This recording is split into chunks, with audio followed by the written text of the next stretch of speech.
প্রেমভক্তির রাজধানীর রাজাধিরাজ, খেতুরি অধিপতি,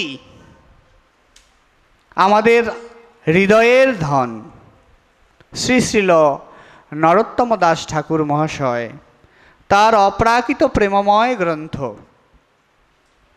শ্রী শ্রী প্রেমভক্তি চন্দ্রিকার ৭৮ শ্লোকে গ্রন্থাকার রাধারানীর মহিমা প্রসঙ্গকে সকলের কাছে প্রতিষ্ঠিত করবার প্রয়াসে আজকের এই সাক্ষাৎকার। জয় জয় রাধা নাম, বৃন্দাবন যার ধাম। রাধারানীর নাম কোথায় হয়? বৃন্দাবনে।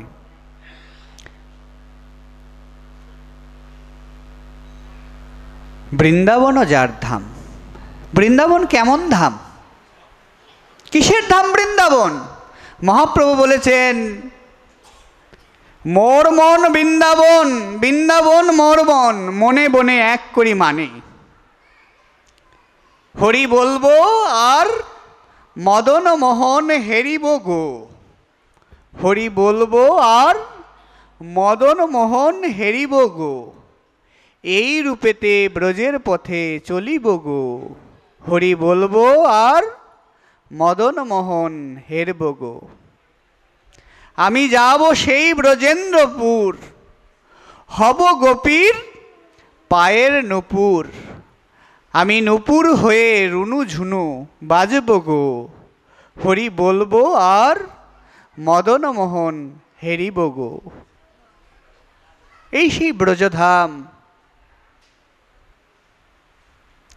এই সেই ব্রজধাম।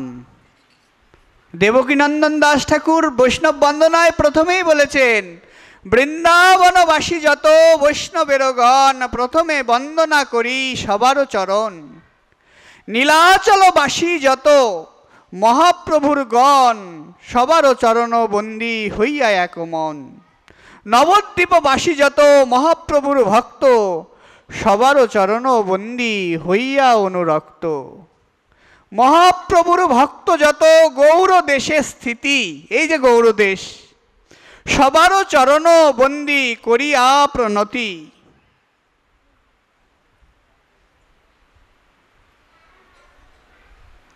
গৌর মণ্ডল ভূমি যেবা জানে চিন্তামণি, তার হয় ব্রজভূমে বাস।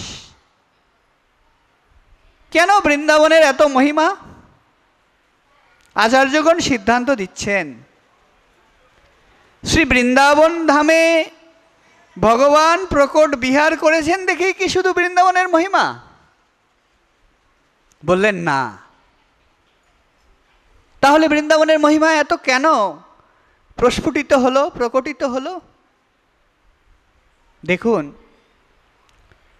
বৃন্দাবন এমন একটি ধাম, সেখানে সাধু সঙ্গে না গেলে এই ধামের মহিমা অনুভব্য, এটা বর্ণাতীত বিষয় না।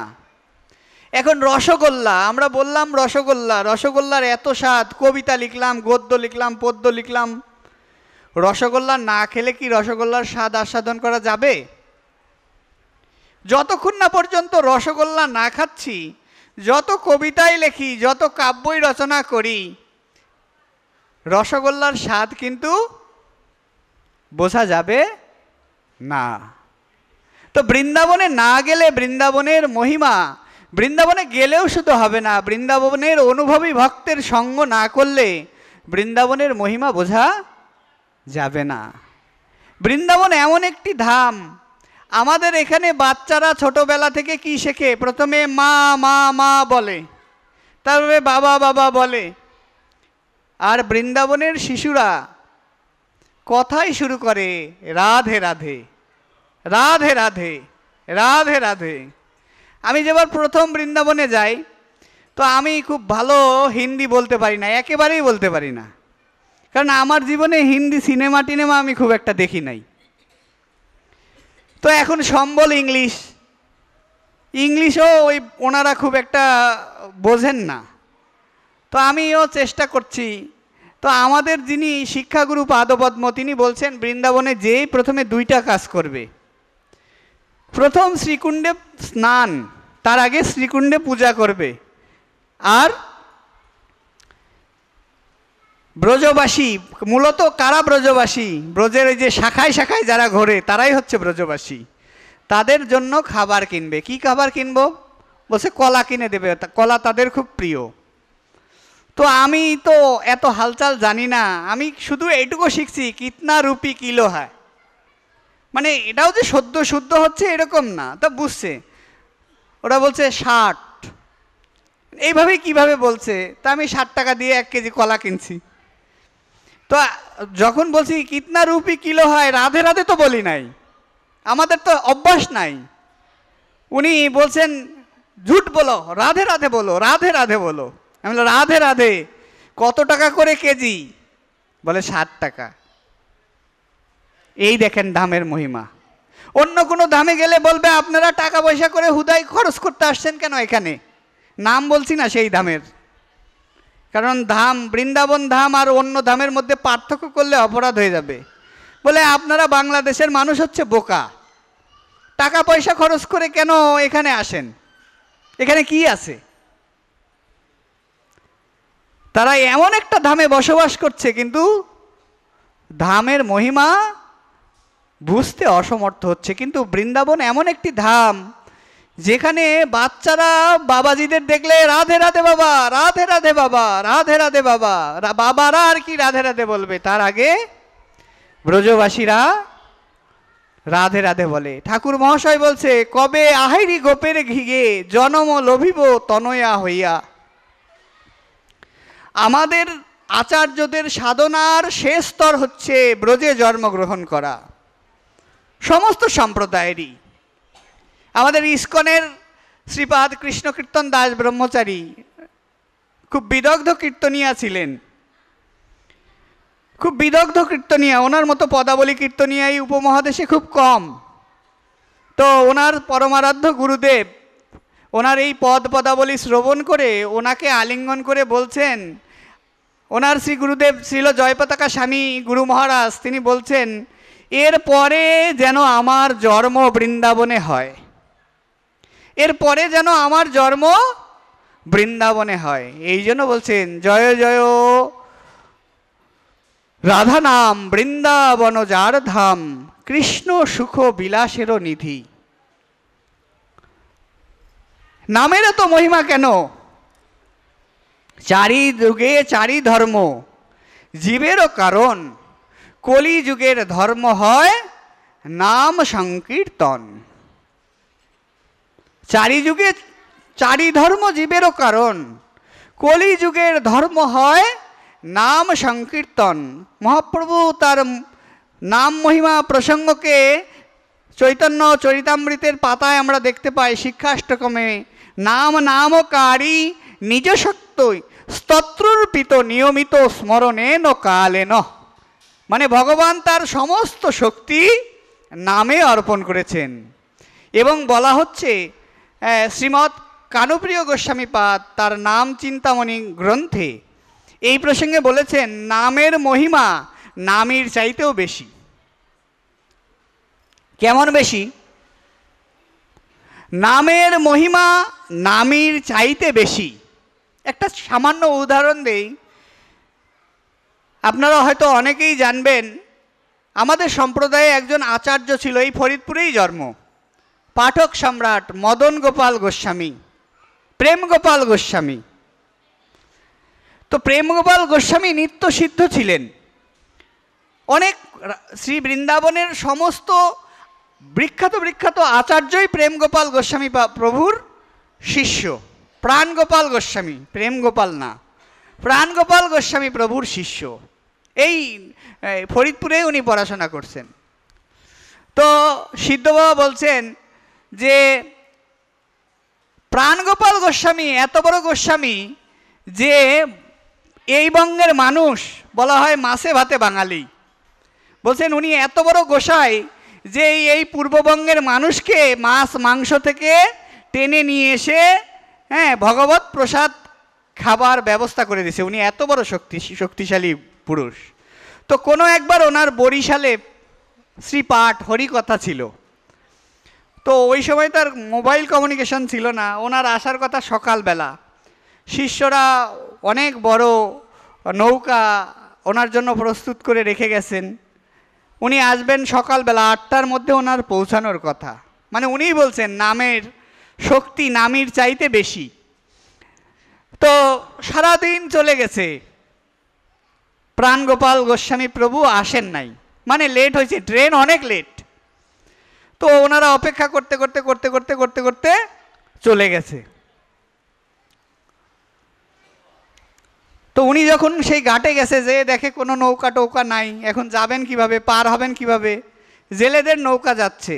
তো সাধু বেশ, বৈষ্ণব বেশ, তিলক মালায় বিভূষিত।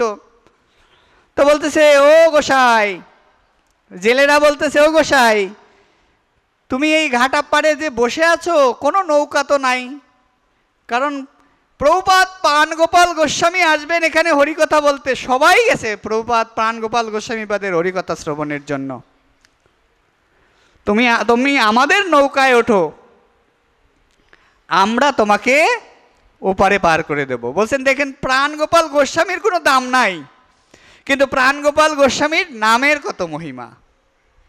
এই জগতে নাম দুই প্রকার। শ্রীমৎ কানুপ্রিয় গোস্বামীপাদ নাম চিন্তা মণিগ্রন্থের 2য় খণ্ডের প্রথম অংশে বর্ণনা করেছেন নাম দুই প্রকার। নাম নাম নাম নাম কি?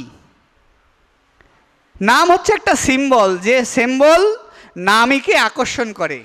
যেমন কারো নাম গোবিন্দ, তো গোবিন্দ বলে ডাকলে যার নাম গোবিন্দ সেই কিন্তু উত্তর নেবে, অন্য কেউ কি উত্তর নেবে? বললেন নাম হচ্ছে নির্দেশক।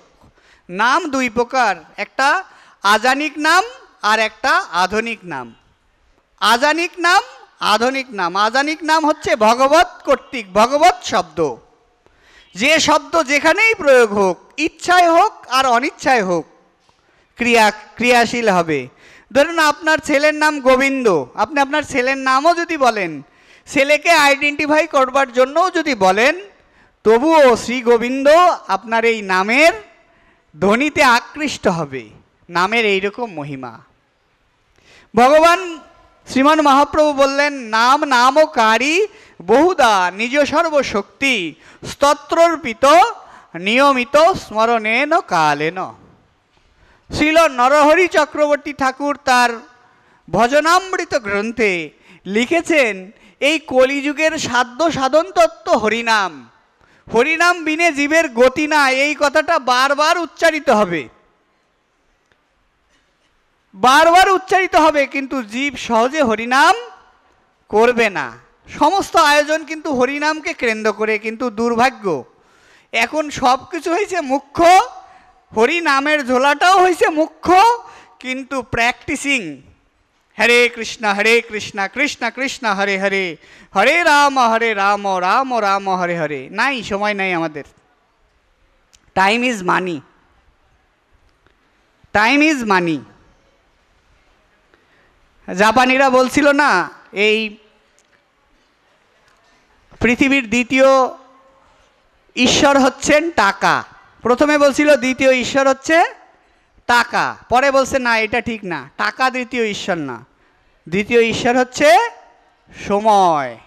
আমাদের সময় নাই। আমরা কাউকে যদি বলি যে আপনার ছেলেকে আমাদের এই গীতা স্কুলে নিয়ে আসুন, আমরা ভাগবত শিক্ষায় শিক্ষিত করি, কেউ যদি তার স্বধর্ম সম্পর্কে না জানে, প্রত্যেক জীবের হৃদয়ের মধ্যেই ভগবানকে জানবার জন্য, স্রষ্টাকে ভালোবাসবার জন্য স্বাভাবিক প্রীতি থাকে। তো আপনি যদি আপনার সন্তানকে সেই প্রীতির সঙ্গে সম্বন্ধ জুড়ে না দিতে পারেন, সে তো এদিক ওদিক ছুটবেই। এবং দেখুন এখনকার সময়ে আমরা বড় দুর্ভাগা, আমরা র ম্যাটেরিয়ালে পরিণত হয়েছি, কাঁচামাল। আমরা কাঁচামাল, সবার কাছে আমরা কাঁচামাল, মানে আমাদেরকে খোঁচা দিলেই আমরা আমাদের বিশ্বাস থেকে দূরে সরে যাই, অথচ তত্ত্ব আমরা জানি না। ভাগবত শুনি, লীলা কথা শুনে বাড়ি ফিরে চলে যাই। যদি বলবো মশাই প্রতিমা কি, বিগ্রহ কি, বলবেন না এইটা আমার ঠাকুরদাদা পূজা করছে, তার ঠাকুরদাদা পূজা করছে, আমি করি। আমি যথার্থ উত্তর দিতে পারি না। তো আমার ছেলে তো আমার কাছ থেকে যখন যথার্থ উত্তর না পাবে তখন বিষকে অমৃত মনে করে খেয়ে ফেলবে, এটা তো স্বাভাবিক কথা। কিন্তু আমাদের ইথিক্সটা জানতে হবে, কে হিন্দু, কে আর্য সন্তান, কেন আমরা হিন্দু, কেন এই ধর্মকে, আর্য ধর্মকে, পৃথিবীতে অসংখ্য ধর্ম আসছে গেছে, অনেক প্রতিপত্তি নিয়ে ৬,০০০ বছর, ৩,০০০ বছর, ৫,০০০ বছর এক একটা ধর্ম রাজত্ব করছে। ১৩০০ বৎসরে এই ভূখণ্ডে বুদ্ধবাদ প্রতিষ্ঠিত ছিল। ১৩০০ বৎসর। বৈদিক ব্রাহ্মণ দেখলে বেদ সহ তাকে আগুনে নিক্ষেপ করা হতো। সনাতন ধর্ম কি শেষ হয়ে গেছে, নিঃশেষিত হয়ে গেছে? সনাতন ধর্মের মূলকে, ধর্ম মূলহি ভগবান সর্ববেদময়ী হরি। ধর্মের মূল হচ্ছেন শ্রী ভগবান, সর্ববেদময়ী হরি। তিনি সমস্ত বেদের আধার। এই জন্য নামকে আমাদের হৃদয়ে ধারণ করতে হবে। হরিদাস ঠাকুর কি করছিলেন? কান্দিয়া মহাপ্রভু বলে, কি হইল আমার, হরিদাস সেরে গেল প্রাণে বাঁচা ভার। কে হরিদাস? কি করেছেন হরিদাস? ৩ লক্ষ হরিনাম। কে শোনাবে আর? প্রতিদিন ৩ লক্ষ হরিনাম করতেন। জপিতে জপিতে যাবে প্রেমাঙ্কুর হবে, সাধ্য সাধন তত্ত্ব জানিবে সে তবে। আমরা প্রায়ই মূর্খের মতো বলি যে আরে আরে ওই রাধা নাম আমাদের বলার যোগ্যতা নাই, রাধারানীর নাম আমরা বলতে পারবো না। আমাদের এই সমাজে বড় দ্বন্দ্ব। কেউ যদি হরে কৃষ্ণ বলে, আমি হরে কৃষ্ণ বলতে চাই না। তো হরে কৃষ্ণ আর জয় রাধের মধ্যে কোনো পার্থক্য আছে? হরে কে? রাধে কৃষ্ণ, রাধে কৃষ্ণ, কৃষ্ণ কৃষ্ণ, রাধে রাধে। তাইলে হরে কৃষ্ণ আর জয় রাধে, রাধে রাধের মধ্যে কোনো পার্থক্য আছে? বলে জয় নিতাই, বলে ওটা সহজিয়ারা বলে জয় নিতাই, আমি কেন বলবো? অল্প বিদ্যা ভয়ঙ্করী। আসলে এগুলোতে ভেদ নাই। কালকে আমরা বলছিলাম না সাদা তিলক আর কালা তিলক। মহাপ্রভু কি সাদা তিলক পরেন নাই? ধামেশ্বর মহাপ্রভুর কপালে কালো তিলক না সাদা তিলক? মহাপ্রভু যখন বৃন্দাবনে গেলেন, বৃন্দাবনে যে ব্রজবাসীদের কাছে জিজ্ঞাসা করছেন আরিট গ্রাম কই? অরিষ্টাসুরকে ভগবান বধ করেছিল যেখানে, সেই জায়গার নাম হচ্ছে আরিট। কেউ বলতে পারে না। অনেকের কাছে শুনে শুনে প্রভু যে দেখেন 2টা ধান্য ক্ষেত, রাধাকুণ্ড আর শ্যামকুণ্ড, লুপ্ত হয়ে গেছে তীর্থ। প্রভু সেই অল্প জলে স্নান করলেন আর সেখান থেকে কিছু মৃত্তিকা নিয়ে, সেইখান থেকে মৃত্তিকা লইয়া প্রভু তিলক রচিল। কেউ যদি বলে যে নাই, কালো তিলকের কোনো মহিমা নাই, তাইলে ব্যাসাবতার চৈতন্য, ব্যাসাবতারের কথা, চৈতন্য চরিতামৃতের কথাকে আপনার বাদ দিয়ে দিতে হবে। মানে এই যে নরহরি চক্রবর্তী ঠাকুর, তিনি বলছেন তার ভজনামৃত গ্রন্থে, এই যে সম্প্রদায়ের মধ্যে আন্তঃসাম্প্রদায়িক মনোভাব, আন্তঃসাম্প্রদায়িক মনোভাব, মানে ভালো বাংলা ইউজ করলাম, আন্তঃসাম্প্রদায়িক মনোভাব। মানে আমি একটা বড় কিছু, তুমি এক গ্রুপ, আমি এক গ্রুপ, মানে আমরা ভক্ত হচ্ছি না, বিভক্ত হয়ে যাচ্ছি। Section section section. ওই যে আছে না, স্বরবর্ণ জানি না, ব্যঞ্জন বর্ণরে নিয়ে, ব্যঞ্জন বর্ণ জানি না, পিএইচডি নিয়ে টানাটানি শুরু করে দিছি। দলবাজিতে বাড়ি আমরা ওস্তাদ। আমি এই গ্রুপে নাম লেখাইছি, আমি তোমাদের সাথে নাই। বললেন এই সম্প্রদায়ের যে অভিপ্রায়, সেই অভিপ্রায়ের মূল হচ্ছেন আমাদের আচার্যগণ, আর মূল হচ্ছেন গোস্বামী গ্রন্থ। গোস্বামী গ্রন্থের আশ্রয় আমরা যতক্ষণ পর্যন্ত না নিতে পারবো, ততক্ষণ আমরা খালি বিভক্তই হতে থাকব। প্রভুপাদ রতন কৃষ্ণ গোস্বামীবাদ বলছেন আগে ভদ্র হও, তারপরে ভক্ত হও। ভদ্র মানে কি? শিষ্টাচার মানে কি? শিষ্টাচার মানুষের চরিত্রকে উন্নত করে, তার চেতনাকে বিকশিত করে, তার হৃদয়ের লালিত্য স্বপ্নকে জাগ্রত করে। প্রত্যেকের মধ্যেই সদ্গুণাবলী আছে, প্রত্যেকের মধ্যে। সেটাকে জাগরিত করবার জন্য একটা এনভায়রনমেন্ট প্রয়োজন। সেই এনভায়রনমেন্ট আমরা সৃষ্টি করতে পারছি না, করতে যেয়েও করতে পারছি না। কেন? আমরা অন্নপায়ী বঙ্গবাসী স্তন্যপায়ী জীব। কবির ভাষায় অন্নপায়ী বঙ্গভাষী তন্নপায়ী দ্বীপ, জন দেশকে জটলা করি তক্ত পেশে বসে। মানে এক জায়গায় বসেই শুরু হয় চাটনি আচার, ঘরের খেয়ে বনের মোষ তাড়ানো। বললেন রাধারানীর নাম করলে, গোবিন্দের নাম করলে এরকম হবে না। কোনো একদিন দেবী ভগবতী পার্বতী তিনি তার নিত্য নৈমিত্তিক ভগবত আরাধনায় রতা। তখন দেবাদিদেব মহাদেব তিনি যে বলছেন, দেবী আমার সঙ্গে চলো, খুব তাড়াতাড়ি এক জায়গায় যেতে হবে। দেবী বলছেন এখনো আমার বিষ্ণু সহস্র নাম পাঠ বাদ আছে, আমি তো বিষ্ণু সহস্র নাম শেষ করি তারপরে যাব। তখন দেবাদিদেব মহাদেব বললেন একবার রাম নাম বলো, তাইলে বিষ্ণু সহস্র নামের সমান হবে। একবার রাম বললেই অযোধ্যা কুল তিলক মর্যাদা পুরুষোত্তম ভগবান শ্রী রামচন্দ্র কি। একবার রাম বলো, তাহলে সহস্র বিষ্ণু নামের সমান হবে। আচার্যগণ সিদ্ধান্ত দিচ্ছেন, শ্রী কৃষ্ণ ভাবনামৃত গ্রন্থে শ্রীল বিশ্বনাথ চক্রবর্তীপাদ এই সমস্ত লীলার সিদ্ধান্তগুলিকে প্রকট করেছেন। বললেন সহস্রবার রাম নাম নিলে যা হবে, একবার কৃষ্ণ বললে তাই হবে। আর সহস্রবার কৃষ্ণ বলে যা হবে, একবার রাধে বললেই তাই হবে। তাইলে যদি রাধা নামের মহিমা না থাকে, তাইলে আমরা তো স্বরগোস্বামী পাদের আনুগত্যে নেই।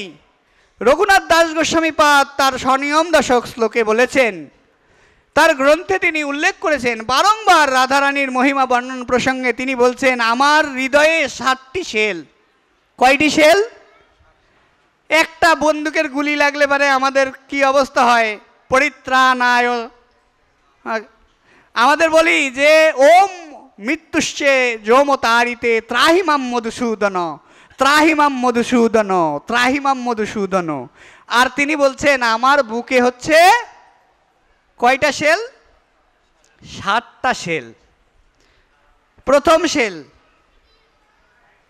বললেন যার অনেক ভজন আছে, বলেন যার অনেক টাকা আছে, কিন্তু সেই টাকা কখনো গুরু বৈষ্ণবের সেবায় লাগে না, বললেন তিনিও আমার একটা বুকের শেল। বললেন যিনি অনেক বড় শিক্ষিত কিন্তু তার বিদ্যা শিক্ষা গোবিন্দের সেবায় লাগছে না, বললেন তিনিও আমার একটা শেল। বললেন যিনি অনেক বড় কবি কিন্তু সেই কাব্য রচনায় শ্রী গোবিন্দ গোপীনাথের কথা নাই, বললেন তিনিও একটা শেল। এরকম বর্ণন প্রসঙ্গে আমাদের আলোচনা অন্যদিকে চলে যাবে, আসলে 2 দিনে এই কথাগুলো বলে শেষ হয় না। তো এই শেল বলতে বলতে তিনি বললেন যিনি একা কৃষ্ণের ভজনা করেন কিন্তু রাধারানীর ভজনা করেন না, তিনিও আমার হৃদয়ে একটা শেল। আমাদের ভজন কিন্তু রাধা কৃষ্ণ। ঠাকুর মহাশয় বলছেন এথা রাধা কৃষ্ণ, এথা গৌরচন্দ্র পাবো সেথা রাধা কৃষ্ণ। আমাদের কিন্তু 2 ধামে ভজন, 4 সম্প্রদায়ের আর কারো এরকম 2 ধামে ভজন নাই। এই জন্য বললেন জয় জয় রাধা নাম বৃন্দাবন যার ধাম, কৃষ্ণ সুখ বিলাসেরও নিধি। আমরা এই জয় জয় রাধা নাম ব্যাখ্যাই আছি। রাধারানীর নামের এত মহিমা কেন? আপনারা যারা রাধাকুণ্ডে গিয়েছেন দেখবেন বাবাজিদের সমাধি দেওয়া হয় না, বাবাজিদের দাহ করা হয়। আমাদের রাধাকুণ্ডের ভূতপূর্ব মহান্ত মহারাজ আমার পরমারাধ্য পরম গুরুদেব, ওনারও কিন্তু দাহ কার্য হয়েছে, সমাধি করা হয়েছে, ওনার শ্রীহস্ত সমাধি হয়েছে। কেন করা হয়? দাহ কেন করা হয়? পেশাশ্রয়ী পরমাংশ বেশোদ্ধারীগণ এর সমাধি হবে, দেহ সমাধি হবে, কিন্তু সেখানে দাহ করা হয়। কেন করা হয় জানেন? এই প্রসঙ্গে একটি মহিমা, বিশেষ মহিমা আছে। কিছুকাল আগে শিবা নামে এক শৃগালিনী, মানে স্ত্রী শৃগাল,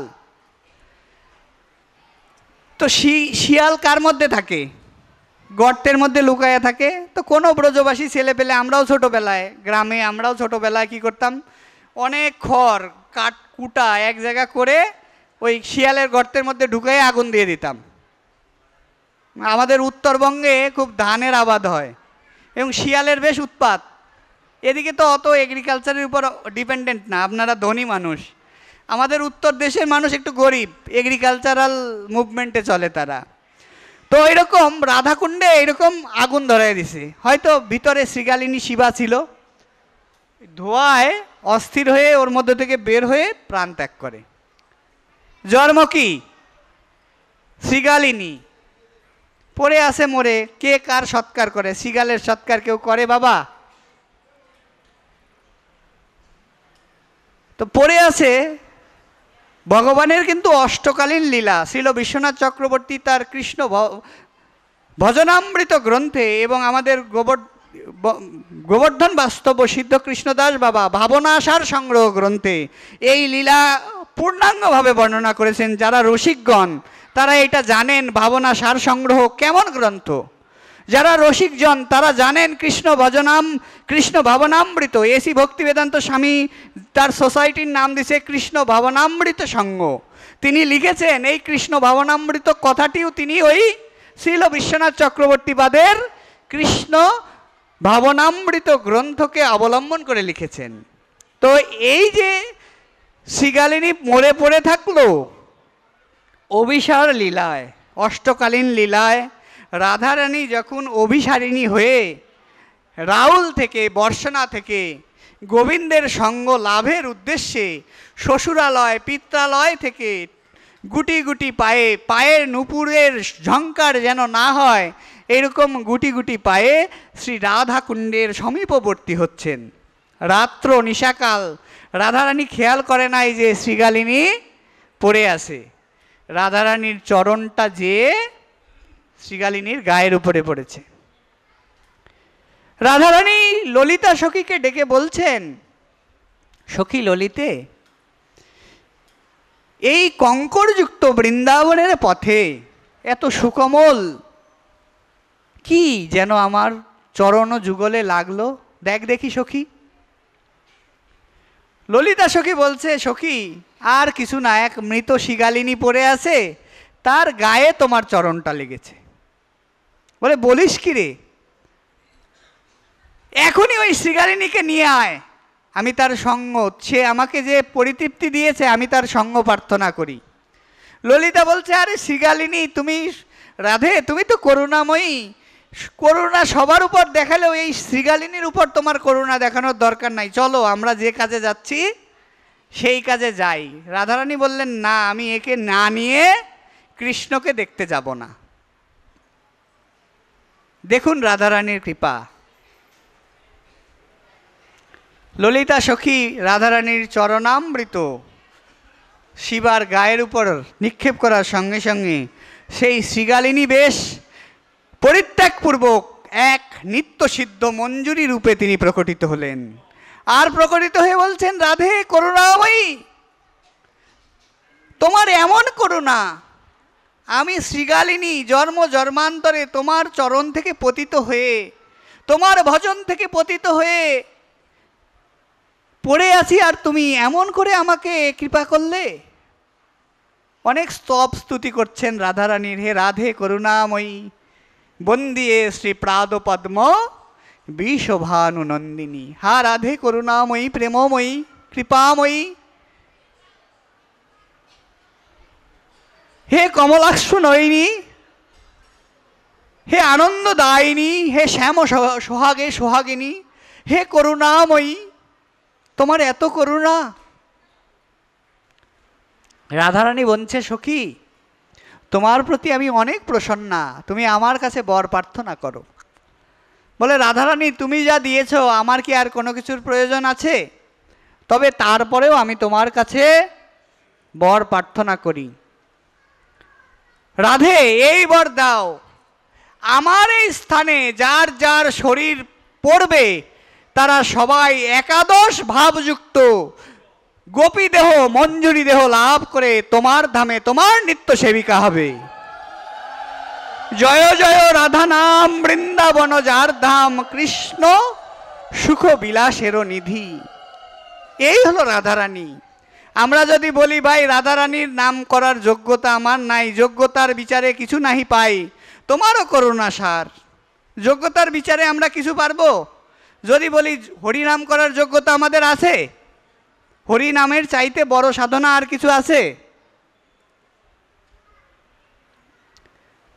আরেকটু প্রসঙ্গ বলবো রাধারানীর নামের মহিমাকে। আমরা এখনো জয় জয় রাধা নামের মধ্যেই আছি। দেখুন, আপনাদের অনেকের সঙ্গেই আমার কালকে কথা হয়েছে, আজকেও কথা হয়েছে। আপনারা অনেকেই অনেক পরামর্শ দিয়েছেন, আমি ছোট মানুষ, উপদেশ দিয়েছেন। কিন্তু এই অল্প সময়ের মধ্যে যে শ্লোককে আমরা নেই তার বাইরে যেতে অসুবিধা হয়ে যায়। রস প্রসঙ্গ বলে একটা কথা আছে, প্রসঙ্গের বাইরে চলে গেলে আর সেই অনুভূতিটা থাকে না। মূলত পাঠক তো পাঠ করে না, পাঠ করে শ্রোতা। পাঠক পাঠ করে বাবা, পাঠ শ্রোতায় করে। তো রাধারানীর নামের এত মহিমা কেন আমরা রাধে রাধে রাধা রাধা বলবো? কেন বলবো? অল্প কিছুদিন আগের কথা, অল্প কিছুকাল আগের কথা, তার বংশধররা এখনো বৃন্দাবনে আছেন। যাদের কথা বলছি সেই বংশ এখনো বৃন্দাবনে আছেন তারা। তো এক যুবক পুরুষ, এক যুবক বয়সে স্ত্রীর প্রতি আকর্ষণ স্বাভাবিক, এটা তো স্বাভাবিক ধর্ম, স্বাভাবিক মনোবৃত্তি। তো তিনি এই পরিণত বয়সে বিবাহ বন্ধনে আবদ্ধ হয়েছেন। এবং দেখবেন, আমিও দেখছি, নতুন বিয়ে করা আমার কলিগ ইনস্টিটিউট ব্রেড বাগানের ফুল দেখে বলতেছে এই সব ফুল যদি নিয়ে আমি আমার স্ত্রীকে দিতে পারতাম খুব ভালো লাগতো। তার এরকম মনে হচ্ছে, কিন্তু ভক্ত চিন্তা করছে এইখান থেকে 2টা ফুল যদি নিয়ে গোবিন্দের চরণে দিতে পারতাম। তো স্বাভাবিকভাবেই নতুন তাদের সম্বন্ধ হয়েছে এবং তিনি স্ত্রীকে মনে প্রাণে ভালোবাসেন, খুবই ভালোবাসেন। যদিও এই জগতে ভালোবাসা নাই, ওই প্রসঙ্গ পড়ে, এই জগতে যা আছে সব কাম। কামে মোর হতচিত্ত নাহি যেন নিজ হিত, মনের না ঘুচে দুর্বাসনা, মোহে না তঙ্গু করি করুণা দেখুক সর্বজনা। ঠাকুর মহাশয় বলছেন এই কথা, এই প্রেম ভক্তি চন্দ্রিকাতেই বলেছেন। তো সেই ভালোবাসার মানুষ যদি হারায় যায় তখন কত কিছু মনে হয়। আর তখনকার দিনে তো ফেসবুক ছিল না, এখনকার দিনে ফেসবুকে সব প্রকাশ করা হয়। মন খারাপ, স্ট্যাটাস দিচ্ছে, স্ট্যাটাসের উপরে স্ট্যাটাস, স্ট্যাটাসের উপরে স্ট্যাটাস।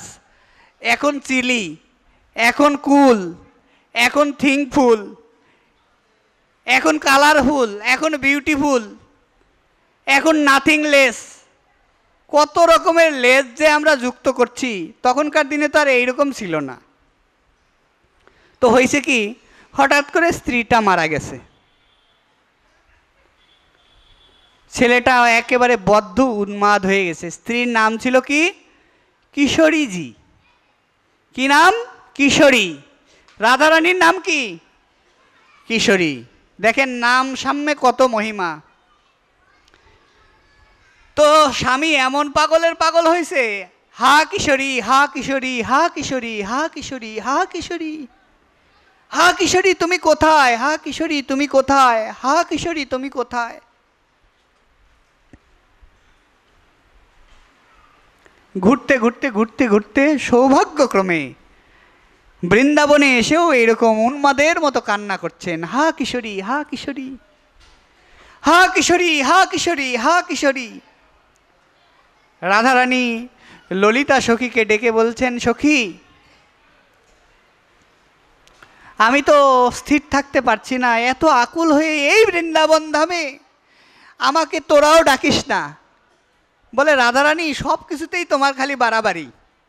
আরে যে কিশোর, যে তরুণ কিশোরী কিশোরী বলছে, তোমাকে ডাকছে না, তার স্ত্রী এরকম মারা যে সে পাগল হয়ে কাম আসক্ত হয়ে, স্ত্রীর প্রতি আসক্ত হয়ে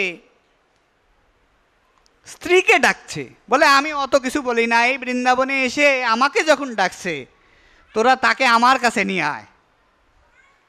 ললিতা সখী রাধারানীর চরণামৃতের নিয়ে যেয়ে ছিটা দিলেন, আর সঙ্গে সঙ্গে সেই উন্মাদগ্রস্ত একাদশ ভাবযুক্ত গোপী দেহ লাভ করে, মঞ্জুরি দেহ লাভ করে রাধারানীর চরণে পতিত হলেন। আর বারংবার রাধারানীর কাছে প্রার্থনা করছেন, হে রাধে, স্তব স্তুতি করছেন। রাধারানী প্রসন্না, বলছেন আমি তোমার প্রতি প্রসন্না। তোমার যে এই নামের প্রতি এত উৎকণ্ঠা, নামের প্রতি এত একাগ্রতা, নামের প্রতি তোমার যে শরণাগতি, বড়ই দুর্লভ। আমি তোমার প্রতি প্রসন্না, তুমি আমার কাছে বর প্রার্থনা করো।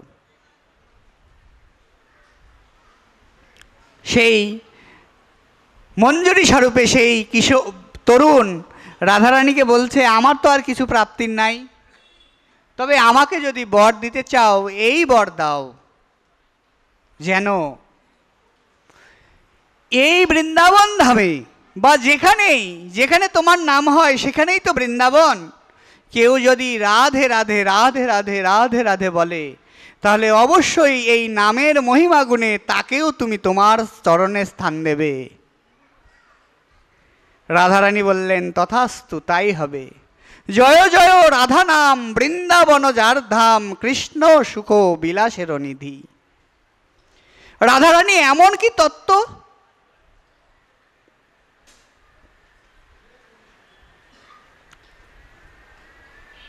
এমন কি মহিমান্বিত তত্ত্ব, এমন প্রেমামৃত মহাভাব। বলছেন, প্রেমের সার মহাভাব জানি, তাহার স্বরূপ হয় রাধা ঠাকুরানী। এই সেই রাধারানী, এই সেই রাধা নাম। এই রাধা নামকে আশ্রয় করলে রাধারানীর কৃপা অবশ্যই আমাদেরকে প্লাবিত করবে। কিন্তু আনুগত্য তো দরকার, দেখানোর শরণাগতি দিয়ে কিছু হবে না। সচ্চিদানন্দ ভক্তিবিনোদ ঠাকুর বলেছেন, মনুষ গেহ দেহ গেহ যো কিছু মোর, ওর পিলা তুয়া পদে নন্দ কিশোর। হে নন্দনন্দন, হে নন্দ কিশোর, আমার যা কিছু আছে আমি সমস্ত কিছু তোমার রাতুল চরণে অর্পণ করছি। আমরা এবার আসি কৃষ্ণ সুখ বিলাসেরও নিধি। কৃষ্ণের সুখ হয় কিছে? আমরা গতকালকে বলছিলাম না, স্বর গরল খণ্ডনং মম শিরসি মুন্ডনং দেহি পদ কল্যাণব্রত মুদরং জয় রাধে। রাধারানীরও মান হয়, আর সেই মান প্রশমন করতে কৃষ্ণকে অনেক শ্রম মেধা প্রয়োগ করতে হয়। তো কোনো একদিন নিকুঞ্জ মন্দিরে রাধারানী রয়েছেন, আর কৃষ্ণ রাধারানীর দর্শন আকাঙ্ক্ষায় যখন ব্যগ্র হয়ে যান এবং কোনোভাবেই রাধারানীর দর্শন না পান, তখন তিনি রাধারানীর সাক্ষাৎ স্বরূপ তরল স্বরূপা শ্রীমতী রাধারানীর তরল স্বরূপা সলিল স্বরূপা শ্রী রাধাকুণ্ডকে আশ্রয় করেন। তো সখীবৃন্দকে বলছেন রাধে, যে সখী, কৃষ্ণ এখন কোথায়, কি করছে? কৃষ্ণ কোথায়, এখন কি করছে কৃষ্ণ? বলছেন, কৃষ্ণ এখন নিত্য শিক্ষা করছেন। কৃষ্ণ নিত্য শিক্ষা করছেন গুরুকে, গুরু ছাড়া তো আর শিক্ষা হয় না। বলেন, তোমারই সাক্ষাৎ স্বরূপা শ্রী রাধাকুণ্ড। রাধারানী বলছেন, কৃষ্ণ কেমন? বলেন, কৃষ্ণ হচ্ছে কালো। সত্যি কি কালো কৃষ্ণ? আমাদের আচার্যগণ বলছেন, জল ভরা মেঘের মতো তার বর্ণ।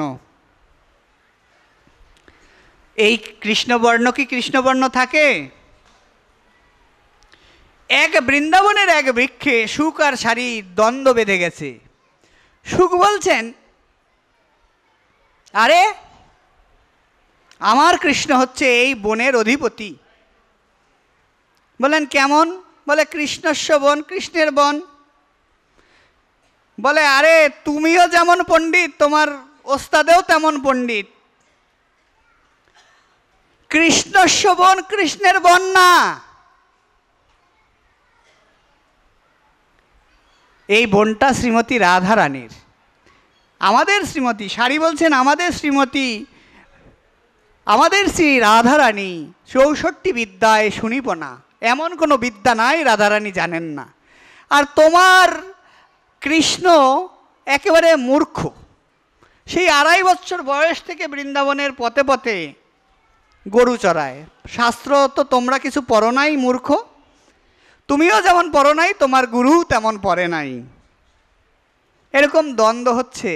আর নিচে রাধা মাধব, মাধব সেখানে বসে বসে সুখসারীর দ্বন্দ্ব শুনছেন। আর ইতিমধ্যেই রাধারানী এসে কৃষ্ণের বামে যেই দাঁড়িয়েছেন, কৃষ্ণ ছিল কৃষ্ণবর্ণ। আর কি হলো, রাধারানী যখনই বৃন্দাবনে প্রবেশ করেছেন, বৃন্দাবনটা কালো অন্ধকারাচ্ছন্ন, রাধারানীর অঙ্গজ্যোতিতে সমস্ত বন আলোকিত হয়ে গেছে। আর কৃষ্ণবর্ণ আর কৃষ্ণবর্ণ নাই, কৃষ্ণবর্ণ কি হয়ে গেছে, গৌরবর্ণ হয়ে গেছে। এই জন্য বলছেন, ওই যে সেই ভাব সিন্ধু, ব্রহ্মা না পায় যার এক বিন্দু, হেন ধন বিলাইল যিনি, নাহি জানি স্থানাস্থান, যারে তারে কইলা দান, প্রেম ও চিন্তামণির প্রভু ধনী। মহাপ্রভু রাধা কৃষ্ণ মিলিত তনু শ্রী গৌরাঙ্গ রূপে অবতীর্ণ হলেন। নবদ্বীপ সিন্ধু মাঝে গোড়ায় অবতার, নবদ্বীপ হেনগাম ত্রিভুবনে নাই, যথা জন্ম লইলা চৈতন্য গোসাই। এই যে রাধা কৃষ্ণ মিলিত তনুই হচ্ছেন শ্রী গৌরাঙ্গ, এই নিত্য স্বরূপ ভগবানের এই গৌরাঙ্গ স্বরূপ। গৌরাঙ্গ বলিতে হয় পুলক শরীর, হরি হরি বলিতে নয়নে ববে নিত। আর কবে নিতাই চাঁদ করুণা করিবে, সংসার বাসনা মোর কবে তুচ্ছ হবে। বিষয় ছাড়িয়া কবে শুদ্ধ হবে মন, কবে হাম হেরিব সেই শ্রী বৃন্দাবন। এই তো আরাধনার কথা, এই তো রাধারানীর মহিমা। যদি গৌর না হইতো তবে কি হইতো, কেমতে ধরিতাম দে। রাধারও মহিমা প্রেম রসসীমা, বলো জগতে জানাতো কে, কে জানাতো। মন রে কহ না গৌর কথা, হে মন তুমি গৌরের কথা বলো। প্রণমীয় কলিযুগ সর্বযুগ সার, হরে কৃষ্ণ মহামন্ত্র যাহাতে প্রচার। আমরা সত্যিই সৌভাগ্যবান, কলিতে আমাদের জন্ম। অষ্টবিংশতি চতুর্যুগের একবার যে দাপরে ভগবান সাক্ষাৎ ব্রজেন্দ্র নন্দন লীলাবিলাস করেন, সেই দাপরের অন্তে যে কলির শুরু হয়, সেই শুরুতে কলির প্রথম সন্ধ্যায় রাধা কৃষ্ণ মিলিত তনুরূপে শ্রীমন মহাপ্রভু ধৃতকটে ডোর কমণ্ডল দণ্ডং দিব্য কলেবর মণ্ডিত মণ্ডম। সেই শান্তিপুরের বুড়ামালি বৈকুণ্ঠের বাগান খালি, করি আনিলে এক চারা, নিতাই মালিরে পাইয়া চারা তার হাতে দিয়া, যতনে রবিতে কইলা নারা। দেখুন গৌরাঙ্গের কথা, গৌর ভক্তের কথা, গৌর আদর্শের কথা বলে শেষ করা যাবে না। হৃদয়ের আরতি বুঝে বা না বুঝে কেহ, শুনিতে শুনিতে সেহ অদ্ভুত চৈতন্য চরিত। কৃষ্ণে উপজয় প্রীতি, বুঝিবে রসেরও রীতি, শুনিলেই হয় বড় হিত। কি কথা আমরা বলি, আরে শ্রী চৈতন্য চরিতামৃত হচ্ছে পিএইচডি গ্রন্থ, ওইটা আমরা পড়ব না, ওটা পড়ব না আমরা, ওটা পিএইচডি গ্রন্থ, মানে খুব উচ্চ স্তরের গ্রন্থ, আমাদের যোগ্যতা নাই। বলেন যিনি গ্রন্থকার তিনি বলছেন বুঝে বা না বুঝে কেহ, মানে আমাদের জ্ঞানের কত সীমাবদ্ধতা। কে বলছেন এই কথা? যিনি এই গ্রন্থ লিখেছেন তিনি বলছেন বোঝো আর না বোঝো অসুবিধা নাই, বুঝে বা না বুঝে কেহ, শুনিতে শুনিতে সেহ অদ্ভুত চৈতন্য চরিত। কৃষ্ণে উপজয় প্রীতি, বুঝিবে রসেরও রীতি, শুনিলেই হয় বড় হিত। চৈতন্যের কথা না জানলে আমরা ভাগবত কিভাবে আস্বাদন করব? দেখুন আমাদের পরমেষ্ঠী গুরুদেব, নাম তো বলা যাবে না, গুরুবর্গের নাম বলা যাবে না ব্যাসাসনে, তো পরমেষ্ঠী গুরুদেব তিনি অনেক বড় পণ্ডিত ছিলেন। তো তিনি তার জীবদ্দশায় বলেছেন যে তিনি অন্য সম্প্রদায়ী একজন আচার্যের কাছে ভাগবত অধ্যয়ন করছিলেন, এবং তিনি তো নিত্য একাদশ ভাবযুক্ত গোপী দেহের আরাধনা করেন, মঞ্জুরি সাধক। তিনি বলছেন অন্যের কাছে ভাগবত পড়তে যে তার ভাবটা তার মধ্যে চলে এসেছিল এবং তার লীলা স্মরণের জায়গায় বিঘ্ন তৈরি হয়ে গিয়েছিল, এবং এই ভাবটা প্রশমন করতে ওনার অনেক দিন সময় লেগেছেন। এই জন্য আমাদের কার অনুগত হয়ে ভাগবত অধ্যয়ন করতে হবে? বললেন মহাপ্রভুর অনুগত হয়ে ভাগবত অধ্যয়ন করতে হবে। যাও ভাগবত পর বৈষ্ণবের স্থানে, একান্ত আশ্রয় করো চৈতন্য চরণে। দুই ভাগবত সঙ্গে প্রভু করান সাক্ষাৎকার, এক ভাগবত হয় ভক্ত রস শাস্ত্র, আর ভাগবত হয় ভক্ত রস পাত্র। ভাগবত একজন না, দুই ভাগবত। এক ভাগবত হচ্ছে গ্রন্থ ভাগবত, আর এক ভাগবত হচ্ছেন আপনারা ব্যক্তি ভাগবত, যার সঙ্গ প্রার্থনা ধ্রুব মহারাজ, প্রহ্লাদ মহারাজ করে গেছেন।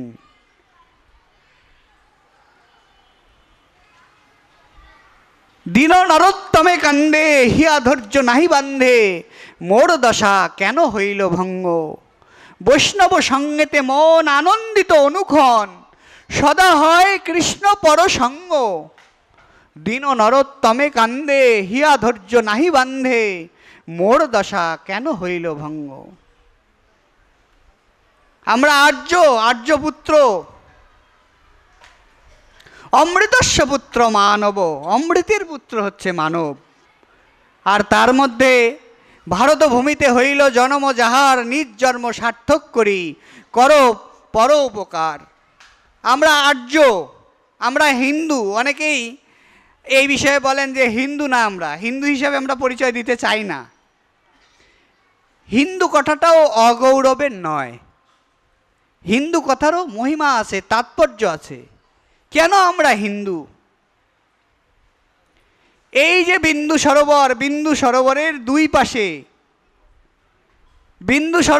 দুই পাশে এক পাশে হিমালয় আর এক পাশে দুইটি পর্বত। এই দুই পর্বতের মাঝখানে যারা বসবাস করে তারাই হচ্ছেন হিন্দু। 1874 সালে কলকাতার অমৃতবাজার পত্রিকায়, 1874 সালে কলকাতার অমৃতবাজার পত্রিকায় কেদারনাথ ভক্তি বিনোদ ঠাকুর একটি প্রবন্ধ উল্লেখ করেছিলেন। সেই প্রবন্ধে তিনি হিন্দু শব্দের মহিমান্বিত শাস্ত্রীয় শ্লোকের অবতারণা করেছিলেন।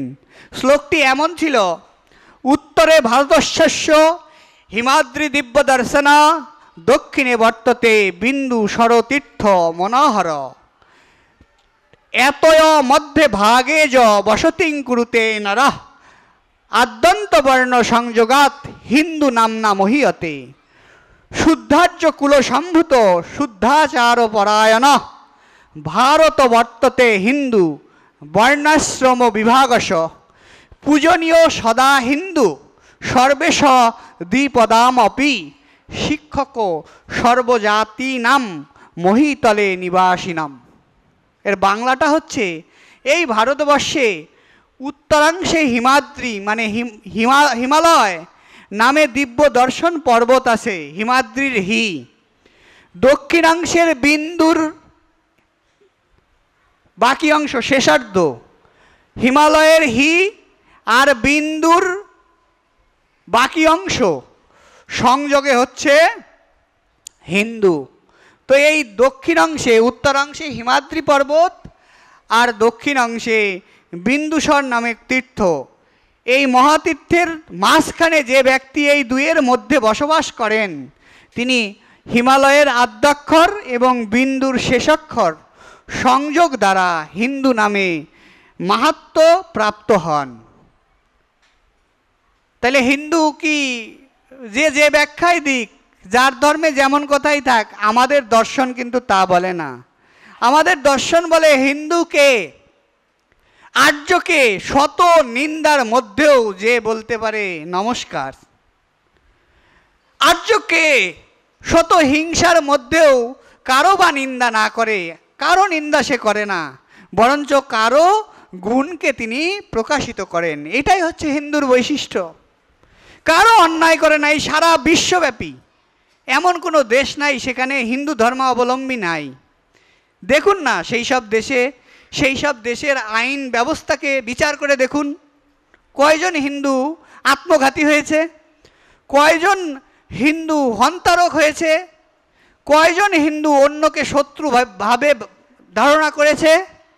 করেন নাই। কারণ আর্যকুল এমন, এখানে বলছেন শুদ্ধ আর্যকুল ও সম্ভূত, মানে হিন্দুগণ হচ্ছেন শুদ্ধ আর্যকুল থেকে এসেছে, শুদ্ধাচার পরায়ণ, হিন্দুগণ আচরণশীল হবেন।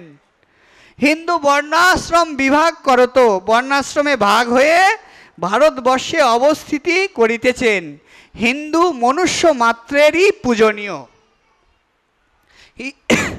এবং সমস্ত জাতির শিক্ষক। কি? সমস্ত জাতি হিন্দুর কাছ থেকে শিক্ষা নেবে। দেখবেন আজকে মহাপ্রভুর যে কথা ছিল, পৃথিবীতে আছে যত নগরাদি গ্রাম, সর্বত্রই প্রচার হইবে মোর নাম। দেখেন তাদের কাছে এই আর্যের আদর্শটাই কিন্তু গ্রহণীয়। তারা 3/4 প্যান্ট না পরে ধুতি পরছে, উত্তরীয় পরছে, আর আমরা ধুতি উত্তরীয় ত্যাগ করে 2/4 হাফ কোয়ার্টার প্যান্ট পরে ঘুরছি। শাস্ত্রে বলেছে, বেদ শাস্ত্রে বলেছে, যারা তাদের অঙ্গকে আবৃত না করে চলবে, স্ত্রী হোক আর পুরুষই হোক।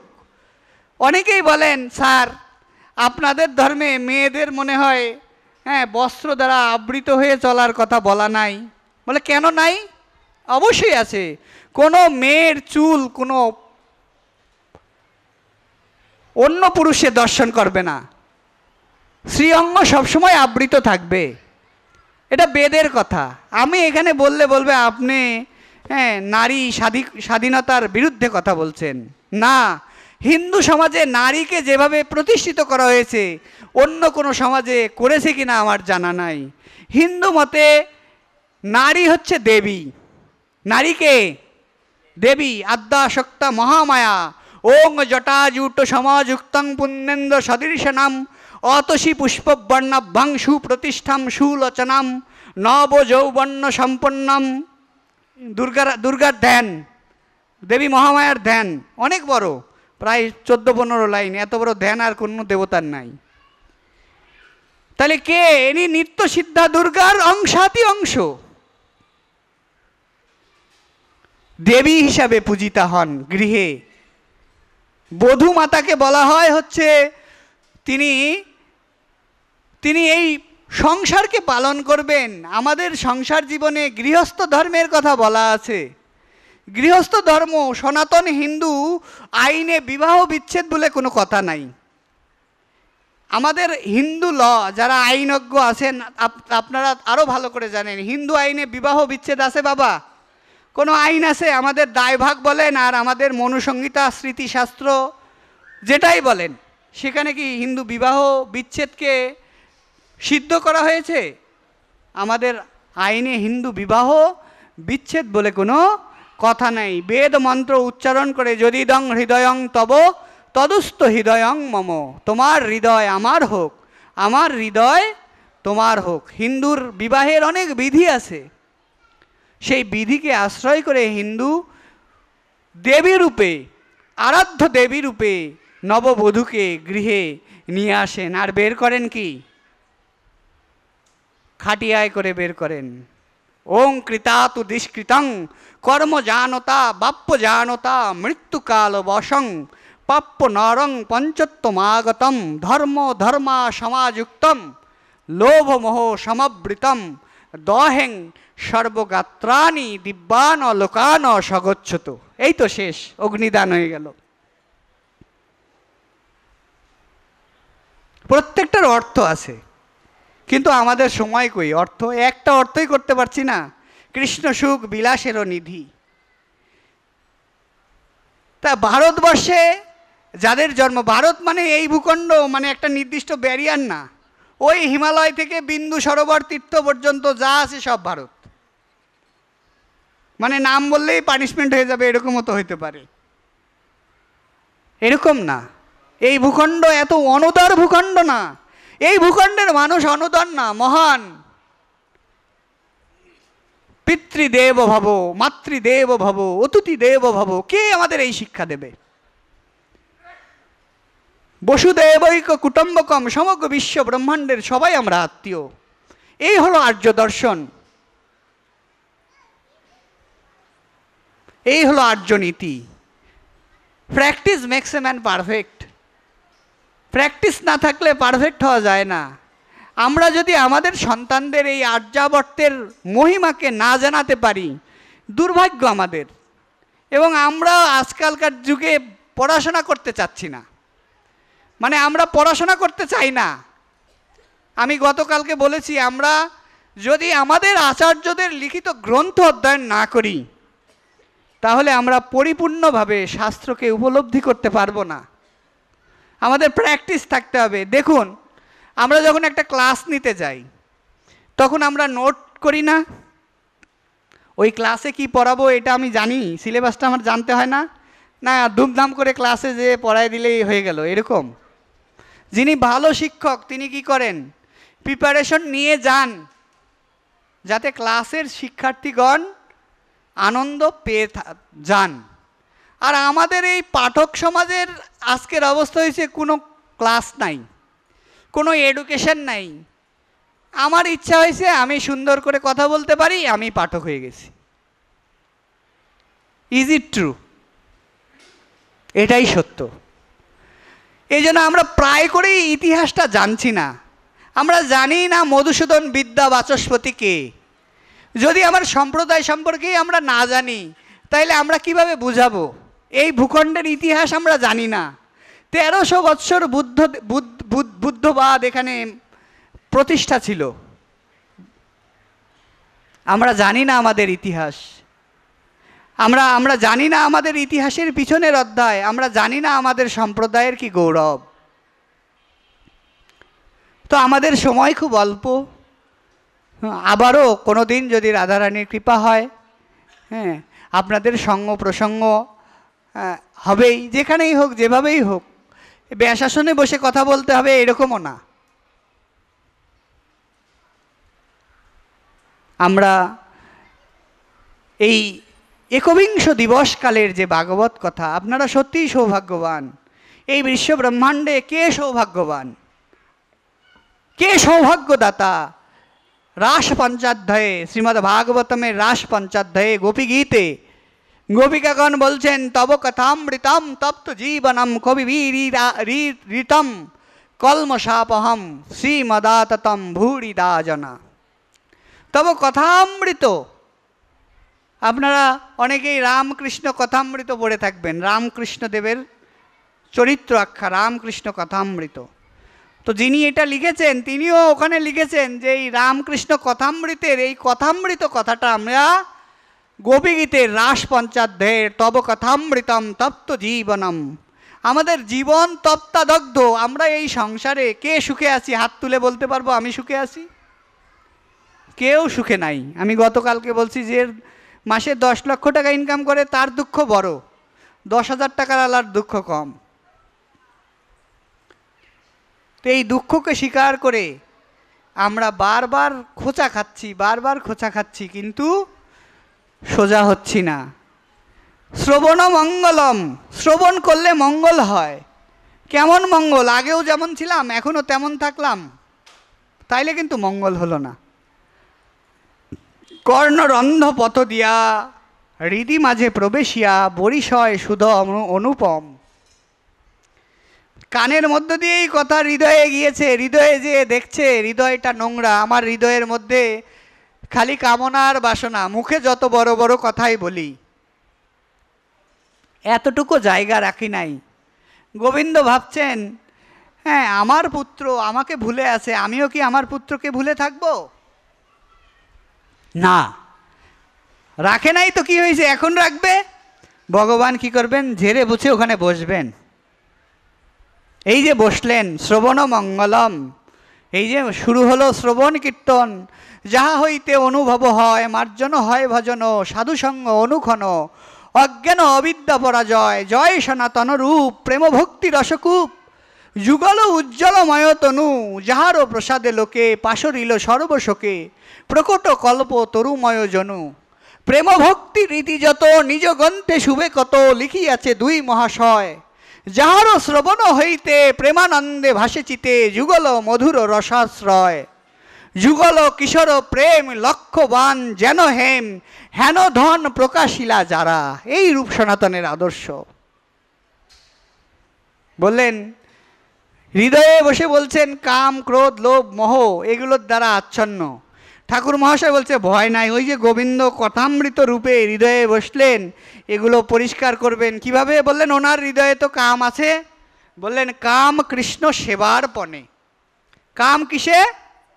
কৃষ্ণ সেবা। এই যে এখানকার ম্যানেজমেন্ট 21 দিন ব্যাপী ভগবত যজ্ঞের আয়োজন করেছেন, তাদের কামনা ছিল কি? ভাগবত সপ্তাহ যজ্ঞের আয়োজন, ভাগবত মাসকাল ব্যাপী ভাগবত কথার আয়োজন। বললেন এই যে কামনা, সেটা কোথায় যেয়ে লেগেছে? কাম কৃষ্ণ সেবার পণে। ক্রোধ ভক্ত দেশি জনে। ক্রোধ থাকতে হবে বাবা, ক্রোধকেও ভগবানের সেবায় লাগানো যাবে। ভক্ত দেশির প্রতি ক্রোধ জ্ঞাপন করতে হবে না, তুমি এই কথা কেন বলো? কাম কৃষ্ণ সেবার পণে, ক্রোধ ভক্ত দেশি জনে, লোভ সাধু সঙ্গে হরি কথা। লোভ বলছেন এই ভগবত কথারূপী অমৃতকে কি দ্বারা কেনা যায়? বললেন লোল্লমেকং মূল্যমেকম। লোভরূপী মূল্য দিয়ে এই ভাগবত কথা যদি পাওয়া যায়, তবে লোভরূপী মূল্য দিয়ে একে কিনে নাও। বললেন কাম কৃষ্ণ সেবার পণে, লোভ সাধু সঙ্গে হরি কথা। সাধু সঙ্গে কি হবে? আরে আজকের তরকারিটা ভালো হয় নাই, খিচুড়িটা পুড়ে ধরছিল, গন্ধ হয়েছে, এই কথা হবে সাধুর সঙ্গে? সাধুর সঙ্গে কি হবে? ভগবত আলোপন। সাধু সঙ্গ সাধি সঙ্গ সর্বশাস্ত্রে কয়, লবমাত্র সাধু সঙ্গ সর্বসিদ্ধি হয়। এই তো আমাদের ভজন। ক্রোধ ভক্ত দেশি জনে, লোভ সাধু সঙ্গ হরি কথা, মোহ ইষ্ট লাভ বিনে, মদ কৃষ্ণ গুণগানে, নিযুক্ত করিব যথা তথা। যেখানে যেমন দরকার সেখানে তেমন লাগাতে হবে। যদি না লাগাই, ঠাকুর মহাশয় বললেন অন্যথা স্বতন্ত্র কাম। যদি না হয় তাহলে কি হবে? কাম স্বতন্ত্র হবে। অন্যথা স্বতন্ত্র কাম অনর্থাদি যার ধাম। মানে আমাদের কামনা আজকে একতলা বিল্ডিং আছে, কালকে 5 তলা হবে। হ্যাঁ হ্যাঁ, তারপরে মনে হবে একটা মার্সিডিজ গাড়ি দরকার, BMW নাকি বের হয়েছে। আমার এক কলিগ কিনছে 4,20,000 টাকা না 40,000 টাকা দিয়ে। তো আসছিলাম, আমি জিজ্ঞাসা করছি এই গাড়ির দাম কত? বলে 4,40,000। তো আজকে ওই গাড়ি হলে পারে কালকে মনে হবে 6 চাকা কিনবো।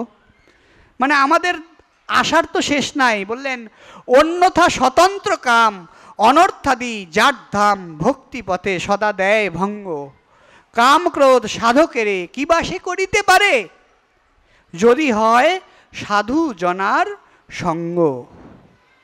কাম ক্রোধ সাধকের জন্য ক্ষতিকর হবে না, যদি মহৎ সঙ্গে ভগবানের কথা আনন্দে আমরা আমাদের দিনানিপাত করতে পারি, তাহলে কামনা কখনোই আমাদেরকে প্লাবিত করতে পারবে না।